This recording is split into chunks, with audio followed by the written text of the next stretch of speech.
Hi students, welcome to AR accounting.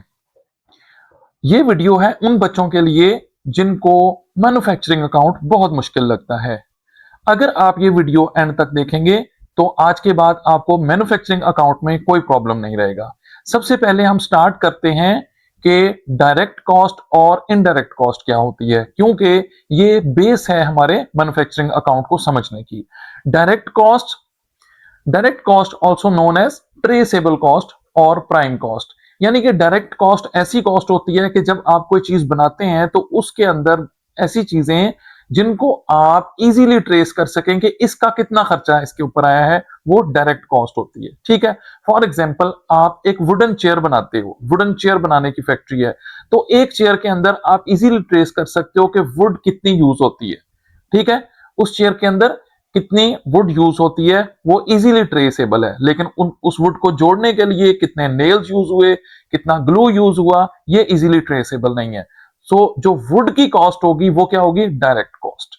तो ऐसी सारी कॉस्ट जो किसी चीज को बनाने में इजीली ट्रेसेबल होती हैं और वो उसका मेन कंपोनेंट होती हैं, वो क्या कहलाती हैं? Direct cost. उसके बाद हम आते हैं इनडायरेक्ट कॉस्ट। इसी तरह कुछ कॉस्ट होती हैं जिनको हम इजीली ट्रेस नहीं कर सकते, यानी कि उस एक प्रोडक्ट को बनाने के अंदर कितना वो चीज कितनी इस्तेमाल हुई है। फॉर एग्जाम्पल जैसे हमारा सिक्योरिटी स्टाफ है, जैसे हमारे इलेक्ट्रीशियंस हैं, ठीक है, जैसे हमारा फैक्ट्री का रेंट है, तो हमें नहीं पता कि हर प्रोडक्ट पे इन चीजों का कितना खर्चा आ रहा है, क्योंकि वो बहुत सारी और चीजों को भी कवर कर रहे होते हैं। तो ऐसी सारी कॉस्ट जो है वो इनडायरेक्ट कॉस्ट है। हमने ऊपर एग्जाम्पल ली थी कि एक वुडन चेयर बनाने की। अब उस वुडन चेयर के अंदर नेल्स कितने के लगे हैं हमें नहीं पता, किसी के अंदर कम लग सकते हैं, किसी के अंदर ज्यादा, तो वो इनडायरेक्ट मटेरियल हो जाएगा, वो उसकी इनडायरेक्ट कॉस्ट हो जाएगी। ठीक है, इलेक्ट्रिसिटी उसको बनाने में कितनी यूज हो रही है, वो उसकी इनडायरेक्ट कॉस्ट है, हमें नहीं पता एक चेयर को बनाने में कितनी इलेक्ट्रिसिटी यूज होती है। तो इस तरह हमारी कॉस्ट दो पार्ट्स में डिवाइड हो जाती है, डायरेक्ट कॉस्ट और इनडायरेक्ट कॉस्ट। तो हम जो मैन्युफैक्चरिंग सॉरी हम जो मैन्युफैक्चरिंग अकाउंट बनाएंगे वो उसमें ये दोनों कॉस्ट शामिल होती हैं, डायरेक्ट भी और इनडायरेक्ट भी। सबसे पहले हम इसकी मेन इक्वेशन देखते हैं कि cost of goods manufactured prime cost plus factory overheads. अब ये जो प्राइम कॉस्ट है ये हमारी डायरेक्ट होती है और फैक्ट्री ओवरहेड जो होते हैं ये हमारी इनडायरेक्ट कॉस्ट होती है। और उसके अलावा एक और चीज होती है, ये work in progress opening add होता है, क्लोजिंग माइनस होता है। ये क्या चीज है? देखें, ऑल द टाइम फैक्ट्रीज के प्लांट्स के अंदर कुछ ना कुछ मटेरियल मौजूद रहता है। अब ना तो वो रॉ मटेरियल होता है और ना ही वो फिनिश्ड प्रोडक्ट्स होती हैं, तो वो जो मटेरियल होता है उसका भी हिसाब करना होता है, उसकी भी कॉस्ट को हमने देखना होता है। तो उसको हम क्या कहते हैं? Work in progress. उसका ओपनिंग बैलेंस जो है वो ऐड करते हैं और क्लोजिंग बैलेंस माइनस करते हैं। ओके, अब हम इसका देखते हैं मैन्युफैक्चरिंग अकाउंट का कि ये अकाउंट उसका फॉर्मेट क्या होता है और उसमें क्या क्या चीजें आती हैं। ठीक है, तो सबसे ऊपर name of the manufacturing business और उसके बाद manufacturing account for the year ended, जो आपका फाइनेंशियल ईयर एंड हो रहा है, जिस ईयर के लिए आप बना रहे होते हो वो यहाँ पे आप डेट लिखते हैं। इसमें हम ये दो कॉलम्स हैं हमारे, ये डेबिट क्रेडिट्स नहीं है बल्कि ये पहला वर्किंग का कॉलम है और इसके जो पहले कॉलम में हमारी वर्किंग्स होंगी उनका आंसर हम फाइनल कॉलम में शिफ्ट करेंगे और वहां पे हम फाइनल वर्किंग्स करेंगे। देखें, इसमें सबसे ऊपर हमने एक चीज देखी, प्राइम कॉस्ट। प्राइम कॉस्ट, तो प्राइम कॉस्ट में क्या क्या चीजें आती हैं? देखें, प्राइम कॉस्ट के अंदर तीन चीजें आती हैं। एक, cost of raw material consumed, दूसरा डायरेक्ट फैक्ट्री या प्रोडक्शन वेजेस, और तीसरा एनी डायरेक्ट एक्सपेंसेस, रॉयल्टी या पेटेंट्स। ये तीन चीजें मिलकर क्या बनाती हैं? Prime cost. हम इन तीन चीजों के जो एलिमेंट्स होंगे हमें क्वेश्चन में गिवन होंगे वो हम यहां पे लिखेंगे और फिर उनको एड अप करके ये हमारे पास प्राइम कॉस्ट आ जाएगी। सबसे पहले हमारा पहला ब्लॉक है cost of raw material consumed का। बहुत आसान है, सबसे पहले ओपनिंग रॉ मटेरियल, उसके बाद हम ऐड करेंगे परचेजेस ऑफ रॉ मटेरियल, फिर plus carriage on raw materials, और क्लोजिंग रॉ मटेरियल्स की अगर कोई इन्वेंट्री है हमारे पास वो सबट्रैक्ट हो जाएगी। तो आप यहां देख सकते हैं कि ये सबट्रैक्ट होने वाली अमाउंट के अराउंड ब्रैकेट्स लगी हुई हैं। तो हमारा पहला ब्लॉक कंप्लीट हुआ, इसके नीचे हम लाइन लगाएंगे ऐसे और इसका आंसर हम यहां शिफ्ट कर देंगे। ये क्या चीज आ गई हमारी? ये cost of raw material consumed आ गया। उसके बाद अगली हमारी डायरेक्ट कॉस्ट होती है direct factory production wages. Direct wages भी इनको कहते हैं, factory wages, direct factory wages भी कहते हैं, डायरेक्ट प्रोडक्शन वेजेस भी। तो इसके ये different, but the word direct is compulsory and direct wages इसके इसके अंदर लाजमी आएगा।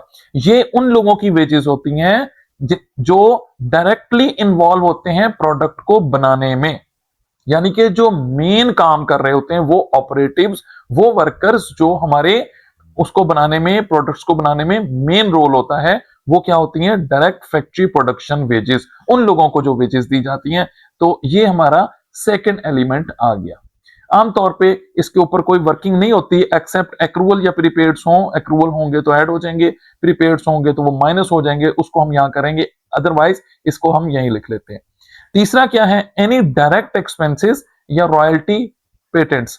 ये डायरेक्ट एक्सपेंसेस होते हैं। जिस तरह हमने अगर हम कोई रॉयल्टीज पे करते हैं, हमने कोई ब्रांड से परचेज की हुई है, उसकी रॉयल्टीज जो हमें पर प्रोडक्ट हमें पे करना होता है। हम चूंकि उस ब्रांड का नाम अपनी प्रोडक्ट के ऊपर प्रिंट कर रहे हैं तो हमें उसको पे करना होता है। तो दैट्स वाई इस तरह की चीजें जो पेटेंट्स होते हैं वो भी हमारा एक एक्सपेंस होता है।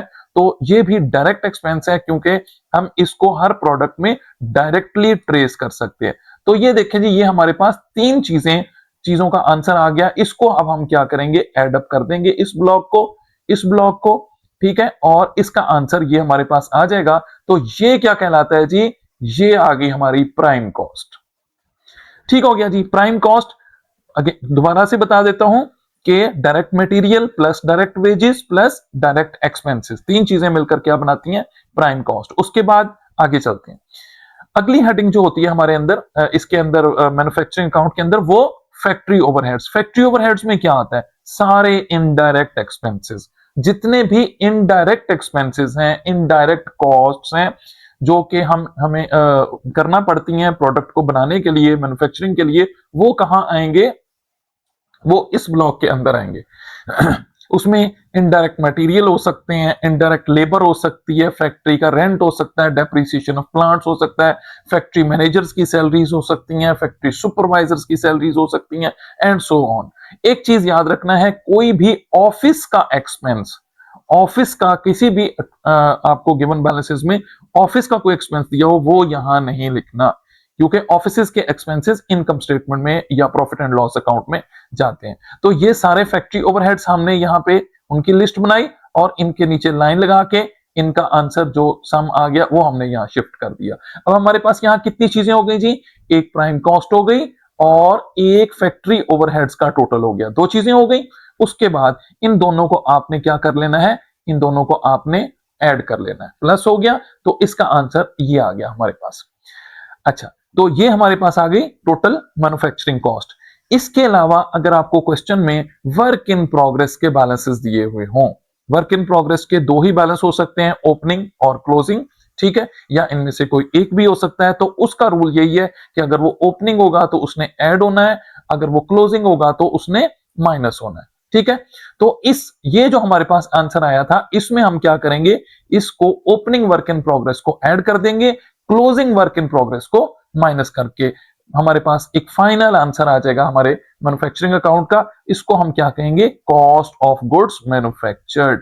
कॉस्ट ऑफ गुड्स मैन्युफैक्चर्ड, इसको आपने लेबल करना है इस हेडिंग के साथ, कॉस्ट ऑफ गुड्स मैन्युफैक्चर्ड। इसमें क्या क्या चीजें हैं दोबारा देख लेते हैं। सबसे पहले cost of raw material consume, direct factory wages और एनी डायरेक्ट एक्सपेंसेस जिसमें रॉयल्टी या पेटेंट्स होते हैं, या वो डायरेक्टली आपको डायरेक्ट एक्सपेंसेस के नाम से ये एक्सपेंस दे देता है। तो ये जब तीनों आ जाते हैं आपके पास, तो ये क्या बन जाती है? Prime cost. प्राइम कॉस्ट के बाद क्या है? फिर फैक्ट यानी इनडायरेक्ट, ये हमारी टोटल इन प्राइम कॉस्ट का मतलब है टोटल डायरेक्ट कॉस्ट। उसके बाद हमारी इनडायरेक्ट कॉस्ट का सेक्शन स्टार्ट होता है। यहां से हमारी ये जो है वो ये इनडायरेक्ट कॉस्ट है, फैक्ट्री ओवरहेड्स इनडायरेक्ट कॉस्ट है हमारी।